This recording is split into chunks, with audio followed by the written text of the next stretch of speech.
LDC YouTube channel के बेहतरीन platform पर आपका फिर से स्वागत है। हम लोगों ने प्रीवियस लेक्चर में देखा था द्विघात समीकरण चेक कैसे होता है, उसको एक्सप्रेस कैसे करते हैं। ठीक है, तो आज हम देखेंगे कि कुछ लैंग्वेज प्रॉब्लम क्वेश्चन है, उसको हम द्विघात समीकरण को उस रूप में कैसे लिख सकते हैं। ठीक है,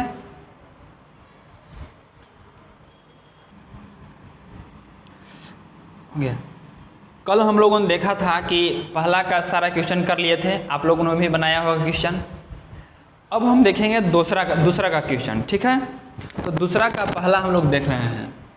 अब एक बार थोड़ा क्वेश्चन हम पढ़ लेते हैं, आप लोग थोड़ा सुनिएगा। एक आयताकार भूखंड का क्षेत्रफल 528 मीटर स्क्वायर है। थोड़ा फिगर से हम समझते हैं ना। कह रहा है कि एक आयताकार भूखंड है जिसका एरिया 528 मीटर स्क्वायर है। कितना है? 528 मीटर स्क्वायर। जाहिर सी बात है कि आयताकार भूखंड है, इसमें लेंथ और ब्रेथ होगा, लंबाई और चौड़ाई होगा, तभी तो एरिया होगा। इसमें लंबाई भी कुछ होगा और चौड़ाई भी कुछ होगा। तो कहता है कि एक आयताकार भूखंड का क्षेत्रफल 528 मीटर स्क्वायर है। फिर कहता है कि क्षेत्र की लंबाई चौड़ाई के दुगने से एक अधिक है। कहता है कि लंबाई जो है चौड़ाई के दुगने से एक अधिक है। ठीक ना, कुछ लंबाई और चौड़ाई हम लोग मान लेते हैं।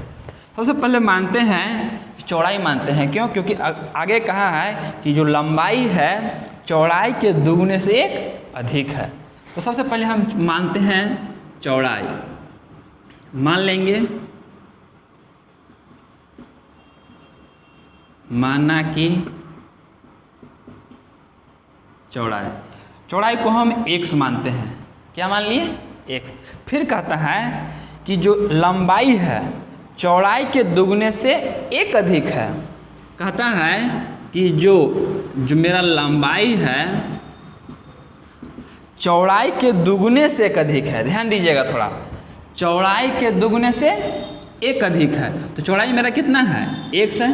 कहता है कि चौड़ाई के दुगना मतलब दुगुना कह रहा है तो 2 से मल्टीप्लाई करेंगे। अगर तिगुना कहता है तो 3 से मल्टीप्लाई करते हैं। अगर कहता है कि 5 गुना है तो 5 से मल्टीप्लाई करते हैं। तो यहाँ मेरा कहा है कि दुगुने से एक अधिक है, तो दुगना मतलब हम क्या करेंगे? 2 से मल्टीप्लाई कर देंगे। फिर कह रहा है कि एक अधिक है। एक अधिक कहने का मतलब प्लस है। अगर कहता है कि 2 अधिक है तो +2 हो जाता। एक अधिक कहा है तो 1 हो जाएगा। इसको हम लिखेंगे 2x + 1। ठीक है, आगे देखते हैं। अब इस क्वेश्चन को करना क्या है? इसको जो है द्विघात समीकरण के फॉर्मेट में इसको ढाल देना है। यही कह रहा है कि इसको द्विघात समीकरण के रूप में क्या कीजिए? व्यक्त कीजिए, एक्सप्रेस कीजिए। फिर दिया हुआ था मेरा एरिया, कितना दिया हुआ था? 528 मीटर स्क्वायर। देखिए तो एरिया जो मेरा था कितना था? 528 मीटर स्क्वायर। तो आयत का जो एरिया होता है आपको पता है क्या होता है? लंबाई इंटू चौड़ाई, लेंथ इंटू ब्रेथ। तो लिख लेते हैं लंबाई इंटू चौड़ाई इक्वल टू कितना है? 528 मीटर स्क्वायर। देखिए तो मेरा लंबाई कितना है? 2x + 1 है, तो 2x + 1 हो गया। अच्छा, चौड़ाई कितना है मेरा? x है, x हो गया इक्वल टू 528। अभी थोड़ा मीटर स्क्वायर को थोड़ा नेगलेक्ट कर रहे हैं। अब देखिए इसको एंट्री कराते हैं। x × 2x, x × 2x कितना हो जाएगा? 2x square. स्क्वायर कैसे हुआ? तो देखिए तो बेस सेम है दोनों का, पावर भी सेम है। अगर अलग अलग भी रहता तो बेस सेम रहता है तो पावर क्या हो जाता है? ऐड हो जाता है। तो यहाँ भी पावर 1 है, यहाँ भी पावर 1 है, तो 1 1 कितना हो गया? 2 हो गया। 2 लिखे हैं। अच्छा, प्लस x × 1 कितना हो जाएगा? x इक्वल टू कितना हो गया? 528। 2x square plus x। अब देखिए प्लस में है तो क्या में आ जाएगा? इधर माइनस में आ जाएगा। तो 528 इक्वल टू 0। हमारा क्वेश्चन कहा था कि जो क्वेश्चन है लैंग्वेज प्रॉब्लम क्वेश्चन है उसको द्विघात समीकरण के रूप में दर्शाइए, एक्सप्रेस कीजिए। देखिए तो आप ही लोग बताइए कि द्विघात समीकरण है कि नहीं। कल बताए थे कि अगर कोई भी समीकरण का, कोई भी इक्वेशन का मैक्सिमम घात अधिकतम पावर 2 हो तो वह समीकरण द्विघात समीकरण होता है। यहाँ देखिए तो कितना है मैक्सिमम पावर, 2 है, तो द्विघात समीकरण है ना, द्विघात समीकरण हो गया।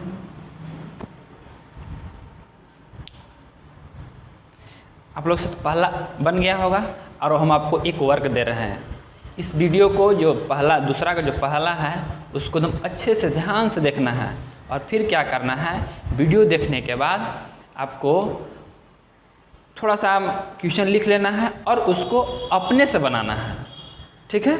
उसको अपने से बनाइएगा, एक बार वीडियो देख लीजिएगा, उसको पॉज करके रख दीजिएगा और क्वेश्चन लिख लीजिएगा और उसको क्या करना है, आपको अपने से बनाना है, तब क्लियर होगा अच्छा, ठीक है।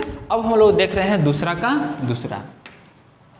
देखिएगा, कहता है कि 2 क्रमागत धनात्मक पूर्णांकों का गुणनफल 306 है। कहता है कि 2 क्रमागत धनात्मक पूर्णांक है, 2 क्रमागत, जैसे अच्छा क्रमागत मतलब जैसे क्रमागत, जैसे 2 है तो 2 का आगे क्या होगा, 3 होगा। अगर हम 4 की बात करें तो अगला आगे क्या होगा, 5। आप कहिएगा सर पॉजिटिव नंबर ही क्यों ले रहे हैं, तो कहा है धनात्मक पूर्णांक, कहा है ना, इसीलिए हम पॉजिटिव ले रहे हैं। अगर ऋणात्मक कह देता तो हम माइनस लेते, ठीक है। तो वही कह रहा है कि 2 क्रमागत धनात्मक पूर्णांकों का गुणनफल 306 है। तो हम कुछ मान ले रहे हैं, इसमें मान लेंगे, माना कि पहला धनात्मक पूर्णांक, हम उसको मान लेते हैं x है, क्या है, x है। तो दूसरा क्या होगा, एक बार फिर थोड़ा सा समझिएगा। जैसे हम मान रहे थे कि पहला 2 था तो क्रमागत अगला क्या होगा, 3 होगा। तब 3 कैसे आया, इसमें हम 2 ऐड क्या किए थे, 1 ऐड किए थे। इसी प्रकार हम माने हैं पहला x माने हैं तो दूसरा क्या होगा, देखिए तो दोनों सेम है, इसमें 1 जोड़े थे तो इसमें अगला क्या होगा, x + 1 होगा, ठीक है। पहला माना कि पहला धनात्मक पूर्णांक क्या माने, x माने, तो दूसरा क्या होगा, x + 1, ठीक है। कहता है कि 2 क्रमागत धनात्मक पूर्णांकों का गुणनफल 306 है। गुणनफल कहा है मतलब ये दोनों को अगर हम मल्टीप्लाई करेंगे तो 306 होगा, ठीक है। अकॉर्डिंग टू क्वेश्चन चलेंगे तो दोनों क्या करना है, मल्टीप्लाई करना है, यानी x × x + 1 इक्वल टू कितना हो जाएगा, 306 हो जाएगा। अब क्या करना है, इसको एंट्री कराइए तो x × x कितना हो जाएगा, x² हो जाएगा। x 2x मत कर दीजिएगा, क्यों, क्योंकि यहाँ गुना में है, ठीक है ना। अब प्लस x × 1 कितना हो जाएगा, x इक्वल टू कितना है, 306 हो जाएगा। x² + x, अब देखिए यहाँ क्या में है, ये प्लस में है तो इधर लाएंगे क्या में आ जाएगा, माइनस में आ जाएगा, यानी 306 इक्वल टू 0। अब बताइए ये द्विघात समीकरण है, आप ही लोग को बताना है द्विघात समीकरण है कि नहीं। हमने फिर पिछली वीडियो में बताया था कि अगर किसी भी समीकरण का अगर मैक्सिमम पावर 2 हो तो वह द्विघात समीकरण होता है। ये तो यहाँ कितना है, 2 है, क्या हो जाएगा। हमें उम्मीद है कि क्वेश्चन समझ में आ गया होगा, ठीक है। अब हम लोग नेक्स्ट क्वेश्चन में आते हैं। अब हम लोग आते हैं तीसरा क्वेश्चन में, दूसरा का तीसरा।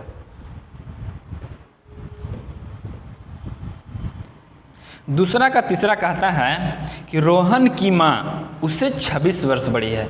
थोड़ा सा एक कॉन्सेप्ट समझिएगा आप। एक रोहन है, अब एक रोहन की माँ है, तो जाहिर सी बात है रोहन की माँ ही बड़ी होगी रोहन से, है ना।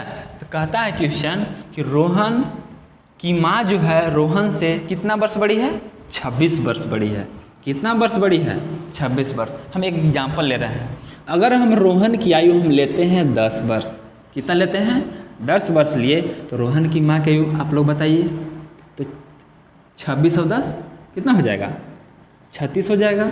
अगर हम रोहन की आयु लेते हैं 15 वर्ष, कितना लिए, 15 वर्ष, तो आप लोग बताइए कितना होगा, तो 26 में 15 क्या करेंगे, ऐड करेंगे तो 6 5 11, 2 अब 1 3 अब 1 4 होगा।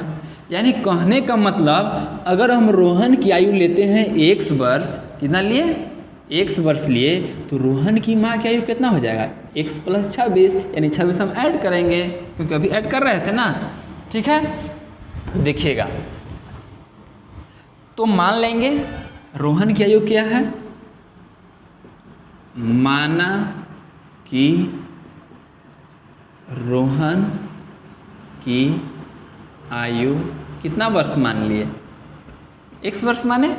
ठीक है, अब रोहन की माँ की आयु कितना होगा, रोहन की माँ की आयु x में 26 क्या करेंगे, ऐड करेंगे क्योंकि 26 वर्ष क्या है उसकी माँ, बड़ी है। फिर कहता है कि अब से 3 वर्ष पश्चात, अब से 3 वर्ष पश्चात दोनों का आयु का जो गुणनफल है मेरा वो हो जाएगा आपका 360। 3 वर्ष पश्चात, अभी नहीं करना है। कहता है क्वेश्चन कि अब से 3 वर्ष पश्चात, अब से मतलब अभी जो करंट जो इनका जो आयु चल रहा है अभी तो x वर्ष माने हैं और रोहन की माँ की आयु कितना है 26 वर्ष बड़ी है, यानी x + 26 है। अब कह रहा है क्वेश्चन कि अब से 3 वर्ष पश्चात, तो 3 वर्ष बाद निकालेंगे, 3 वर्ष बाद, 3 वर्ष बाद क्या होगा, रोहन की आयु कितना हो जाएगा, देखते हैं। रोहन की आयु 3 वर्ष पश्चात का है तो x + 3 हो जाएगा, कोई दिक्कत।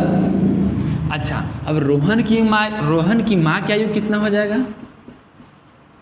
रोहन की माँ की आयु, पहला तो उनका जो करंट चल रहा था पीछे x + 26 वर्ष चल रहा था, लेकिन 3 वर्ष पश्चात कितना होगा, यानी 3 क्या करेंगे, ऐड करेंगे, सब्सट्रैक्ट करेंगे, ऐड करेंगे क्योंकि 3 वर्ष बाद ना कहा है। अगर 3 वर्ष पहले कहता तो 3 क्या करते, माइनस करते हैं। तो अभी x + 26 था और 3 वर्ष बाद कहा तो 3 ऐड करेंगे। ठीक है, यानी x हो गया, 26 और 3 कितना हो जाएगा, 29। अब कहा है कि 3 वर्ष पश्चात जो है इनकी आयु का जो गुणनफल है 300 कितना हो जाएगा, 60 हो जाएगा, 360 हो जाएगा। तो गुणनफल करते हैं दोनों का, अकॉर्डिंग टू क्वेश्चन चलेंगे हम।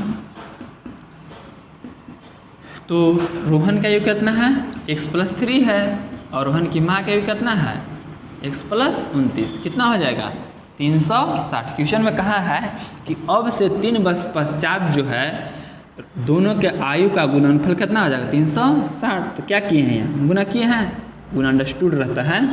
अब चलिए अब इसको सॉल्व करेंगे, देखिएगा आप पीछे जो बच्चा क्लास में पढ़ेंगे सरल करें, इसे दोनों में मल्टीप्लाई कीजिए, फिर इसे दोनों में मल्टीप्लाई करते हैं। सबसे पहले हम ये दोनों में करते हैं, x से दोनों मल्टीप्लाई करते हैं तो x प्लस कितना हो जाएगा 29 प्लस 3 से करते हैं तो x + 29 इक्वल टू कितना हो जाएगा 360। चलिए अब x से x से मल्टीप्लाई किए तो कितना हो जाएगा x² हो गया प्लस x से 29 में किया तो कितना है 29x हो गया। इसमें क्या करेंगे तो प्लस प्लस प्लस 3x हो जाएगा प्लस देखिए 3 9 27 हो गया। हासिल कितना बचा 2 बचा, 3 दूनी 6, 6 और 2 8 इक्वल टू कितना हो जाएगा 360 हो गया। x² हो गया। अब थोड़ा देखिएगा x है इसको जोड़ दे रहे हैं तो 29 भी प्लस में है और 3 भी प्लस में है तो ऐड होगा तो 29 और 3 कितना हो जाएगा 32x प्लस 87 इक्वल टू कितना हो जाएगा 360 हो गया। कोई दिक्कत तो x² प्लस 32x प्लस 87 देखिए तो ये क्या में है प्लस में है तो इधर क्या में आ जाएगा माइनस में आ जाएगा यानी 360 इक्वल टू 0 हो जाएगा। अब देखिएगा x² प्लस 32x अब देखिए तो घटाते हैं ना, देखिए घटाते हैं थोड़ा यही देखिए यहाँ x² हो गया प्लस 32x है प्लस अब देखिए ये प्लस में है ये माइनस में है यानी बड़ा माइनस में है तो यहाँ घटाते हैं क्योंकि 60 में से 87 गया, कितना हुआ 10 3 हुआ, यहाँ कितना बचा 15, 15 में 60 की जाएंगे, हो गया 7 हो गया, कितना 2 हो गया। अब देखिए बड़ा माइनस में था, छोटा क्या में था, प्लस में था, तो जाहिर सी बात है माइनस में होगा क्योंकि बड़ा माइनस में था ना, यानी -273 = 0। हमारा शुरू में क्वेश्चन कहा था इसको द्विघात समीकरण के रूप में एक्सप्रेस कीजिए, दर्शाइए। तो देखिए तो यह द्विघात समीकरण है, ax² a की जगह पर मेरा 1 है, प्लस bx, तो b की जगह पर मेरा क्या काम कर रहा है 32 है, प्लस c की जगह पर कितना हो जाए -273 = 0। ठीक है, कोई दिक्कत?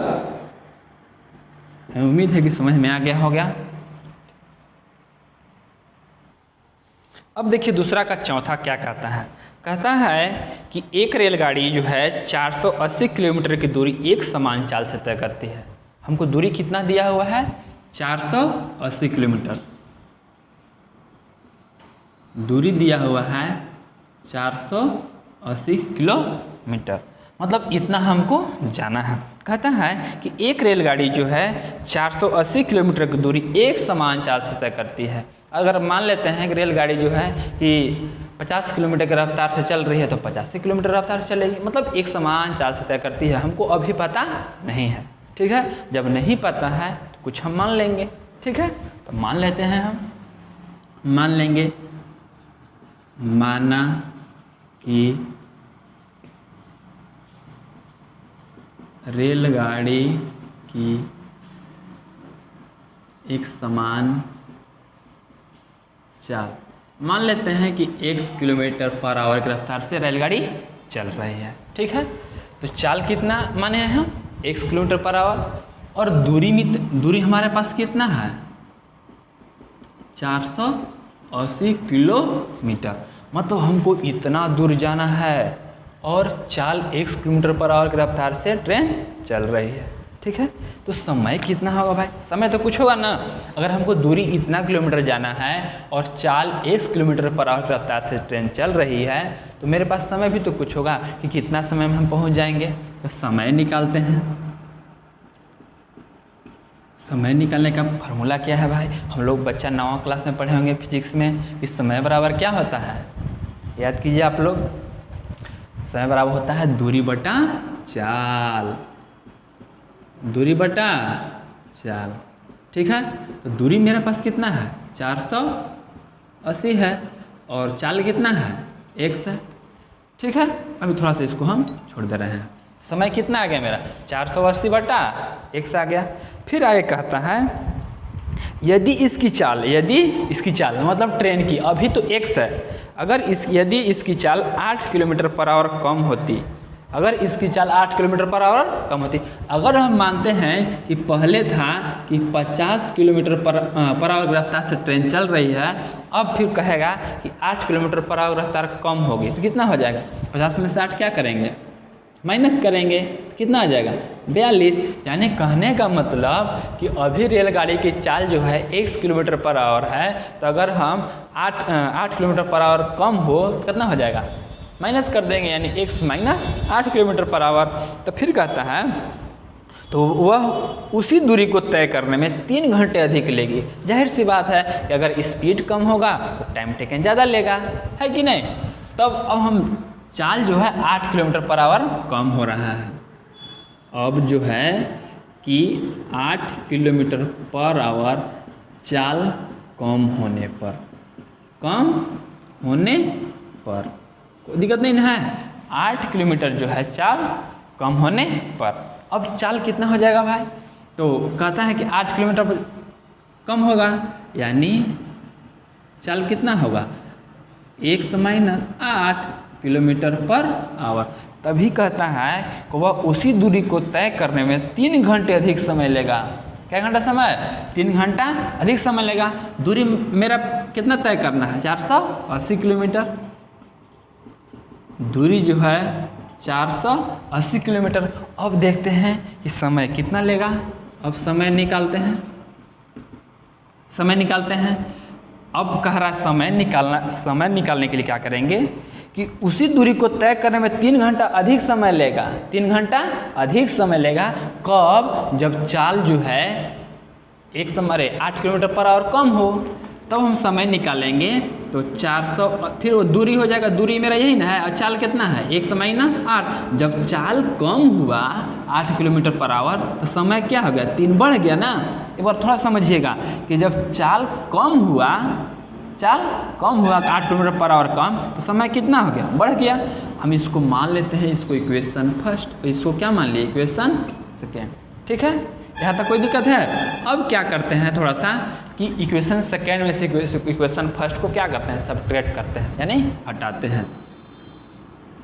Equation second minus equation first हटा दिए। अब घटाते हैं तो LHS के साथ घटेगा और RHS के साथ घटेगा। LHS मेरा क्या है देखिए तो समय प्लस कितना हो जाएगा 3, और घटाएंगे तो क्या हो जाएगा, सिर्फ यहाँ क्या है समय है, इक्वल टू इधर कितना है 480 बटा 1 माइनस 8, घटाएंगे तो इधर कितना है 480 बटा 1। कोई दिक्कत यहाँ तो। अब देखिए तो यहाँ समय प्लस में है और यहाँ क्या में है माइनस में है, कटेगा, काट दिए, यानी बचा क्या 3 इक्वल टू 480 बटा 1 माइनस 8 माइनस 480 बटा 1 हो गया। अब देखिए तो अब इधर LCM लेंगे, क्या लेंगे LCM लेते हैं तो 3/1 हो गया। इसका LCM अब पता है आपको कि जब LCM नहीं होता है तो इसको क्या करते हैं मल्टीप्लाई करते हैं। अगर हाँ कुछ होता है LCM तो निकालते हैं LCM, तो LCM नहीं निकलेगा इसलिए इसको क्या करते हैं मल्टीप्लाई करते हैं। हो गया, देखिए तो x इंटू एक्स माइनस 8 कर दिए, इससे कट गया, क्या बचा मेरा x, यानी x इसमें मल्टीप्लाई होगा। ठीक है, यानी 480 x हो गया, माइनस है तो माइनस दे देंगे। अब देखिए इसमें आते हैं, इससे क्या हो गया कट गया। अब क्या बचा मेरा देखिए तो x माइनस 8, तो 480 से इसमें मल्टीप्लाई होगा, यानी 480 इंटू एक्स माइनस 8। कोई दिक्कत। ठीक है, अब आगे देखते हैं। देखिए यहाँ 3/1 हो गया इक्वल टू 480 x हो गया। अब इसमें मल्टीप्लाई करेंगे तो यहाँ देखिए माइनस साइन है, यहाँ क्या है प्लस है, तो माइनस प्लस क्या हो जाएगा माइनस। अब देखिए 480 x हो जाएगा ये। अब देखिए माइनस माइनस प्लस हो गया, प्लस हो गया। अब देखिए गुना करते हैं, 8 0 0 8 0 0 हो गया, फिर 8 8 64, 64 के 4 हासिल 6 बचा, 8 चौका 32, 32 और 6 38 हो गया। थोड़ा सा देखिएगा यहाँ फिर नीचे है x से मल्टीप्लाई करेंगे तो x इंटू एक्स, यानी कितना हो जाएगा x स्क्वायर, और प्लस माइनस माइनस हो गया, 8 इंटू एक्स कितना हो जाएगा 8x हो गया। अब देखिए यहाँ आगे 3/1। अब देखिए जरा यहाँ देखिए तो प्लस में 480 x है, यहाँ क्या में है माइनस में है, कटेगा तो काट देंगे। प्लस ये बचा मेरा ऊपर यानी 38 40, और नीचे क्या होगा x स्क्वायर माइनस 8x। अब क्या करें, अब क्रॉस मल्टीप्लाई करते हैं, यानी क्रॉस मल्टीप्लिकेशन जानते हैं ना आप लोग बच्चा क्लास में खूब किए होंगे क्रॉस मल्टीप्लाई, तिरछी जिसको कहते हैं। तो इससे कर ले रहे हैं, 3 से x स्क्वायर में किए तो क्या हो जाएगा 3x square minus plus minus minus 8 दिया 24x इक्वल टू कितना हो जाएगा 38 40 हो गया। अब देखिए 3x स्क्वायर माइनस 24x हो गया। अब देखिए तो क्या में है प्लस में है, तो क्या में आ जाएगा इधर माइनस में आ जाएगा, यानी इक्वल टू 0। अगर इसमें देखिए तो कुछ कॉमन होता है तो कॉमन कर लेते हैं, और नहीं भी करेंगे तो कोई दिक्कत नहीं है। देख 3 कॉमन है, क्या 3 कॉमन हो गया, तो क्या बचा मेरा x स्क्वायर, 24 में से 3 कॉमन किए हैं तो देखिए तो 24 को हम 3 इंटू 8 लिख सकते हैं, 3 इंटू 8 कॉमन मतलब जो मिलता है, जो देखिए तो 3 यहाँ पे 3 मिला, देखिए 3 कॉमन कर लिए हैं तो यहाँ क्या बचा 8x हो गया। अब माइनस इसको देखिए 3 इसमें कॉमन किए हैं तो 3 से कॉमन इसमें करेंगे तो इसमें भाग दे के देखेंगे। देखिए 3 एकम 3 3 एकम 3, यहाँ कितना बचा 0 बचा, फिर 8 बचा, 3 दूनी 6, तो यहाँ कितना बचा 8 में से 6 गया 2 बचा तो 24, 3 8 24 और 0 के 0 हो जाएगा, यानी कितना हो जाएगा 1280 इक्वल टू 0। अब देखिएगा ये 3 क्या में है, गुना में है, तो उधर क्या में चला जाएगा, भाग में चला जाएगा, यानी x square minus 8x minus 1280 बराबर 0/3, यानी 0/3 क्या हो जाएगा 0 हो जाएगा। यही जो मेरा हुआ, देखिए तो ये द्विघात समीकरण है कि नहीं। देखिए तो x square plus b x plus c equal to 0। हमारा क्वेश्चन जो कहा था कि ये इसमें जो क्वेश्चन है उसको x square plus b x plus c equal to 0 के रूप में व्यक्त कीजिए, यानी द्विघात समीकरण के रूप में व्यक्त करने के लिए कहा था। देखिए मेरा ये, हम उम्मीद करते हैं कि आपको समझ में आ गया होगा। तो आज के लिए इतना ही, आप लोग बनाइएगा इसको। जब हम बताए हैं क्या करना है, इस वीडियो को पॉज करके एक बार देखकर फिर पॉज करके रख दीजिएगा, फिर क्वेश्चन लिख लीजिएगा, और फिर आपको क्या करना है कि अपने से बनाइएगा उसको। अभी नहीं देखना है, ना तो ये नहीं क्या करना है कि मोबाइल नहीं बुझा तो तुरंत देख लिए, ऐसा नहीं करना है। शुरू में ही अच्छे से देख लेना है, फिर क्या करना है उसको बनाना है, ठीक है। तो आज के लिए इतना ही, दैट्स ऑल। फिर अगले वीडियो में मिलते हैं, ठीक है। धन्यवाद।